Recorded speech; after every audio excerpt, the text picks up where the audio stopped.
Olá pessoal! No vídeo de hoje a gente vai falar sobre glutamina e modulação da microbiota intestinal. Bora lá?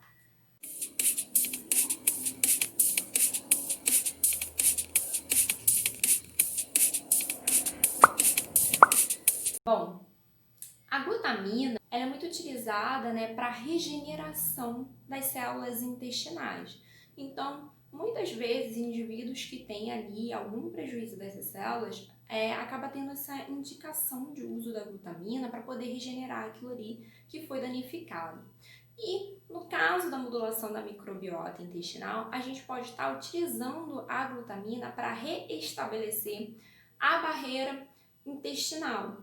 Então, o que acontece? Quando a gente tem uma desbiose intestinal, a gente vai ter uma alteração na funcionalidade da nossa microbiota que vai fazer com que haja um aumento da permeabilidade da nossa barreira intestinal. Então, lembrando que as células elas ficam juntas assim, próximas umas das outras, formando uma barreira, que a gente chama de barreira intestinal. E na desbiose vai acontecer o afrouxamento, E nesse espaço, vários elementos conseguem atravessar e entrar no nosso corpo e causar a inflamação de baixo grau, que é a chave ali associada ao desenvolvimento de várias doenças que têm relação com a microbiota intestinal. Então a glutamina, por ela estimular os colonócitos, ela servir ali de nutriente, de estímulo dos colonócitos, ela vai ajudar a restabelecer, ela vai fortalecer esses colonócitos e eles vão conseguir restabelecer essa barreira intestinal.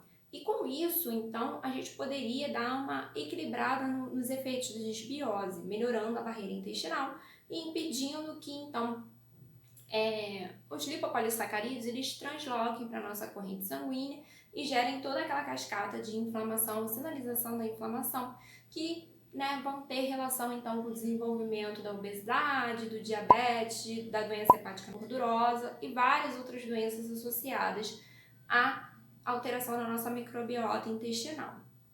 Então, a gente pode estar utilizando a glutamina com este recurso, mas temos uma ressalva. O que acontece? Indivíduos que têm predisposição ao desenvolvimento de câncer de colo, então no caso de pessoas que têm um histórico na família de câncer de colo, de algum tipo de câncer intestinal, o ideal é que a gente não utilize ou utilize com moderação, com cautela, com cuidado. Por quê?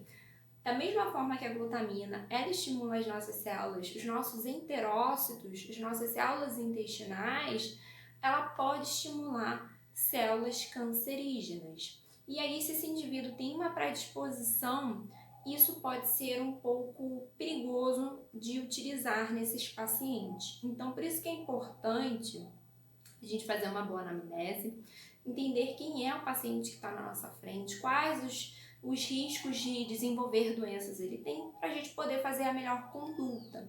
Então, lembrando que a glutamina não é o único elemento que a gente pode utilizar, a gente tem uma gama muito grande de opções, tem os probióticos, os pré-bióticos, os simbióticos, a alimentação rica em pré-biótico, fibras, a gente pode estimular, então, a melhoria dessa barreira intestinal por outros meios, sendo que a glutamina é mais um deles. Então, a gente tem que pesar qual paciente que vai poder utilizar a glutamina e qual paciente que não vai poder, que não é interessante a gente utilizar, Então, na dúvida, gente, não prescreva o que você tem dúvida, que você não sabe se vai trazer algum prejuízo para o seu paciente, se você não sabe se vai ser tão benéfico assim. Então, prescreva uma coisa que você tenha certeza que vai ser positiva para o seu paciente, que vai ter efeito com certeza, Então, era esse recado que eu tinha que dar para vocês aqui. Eu espero que vocês tenham gostado do vídeo e deixem o like de vocês aqui no vídeo e até o próximo.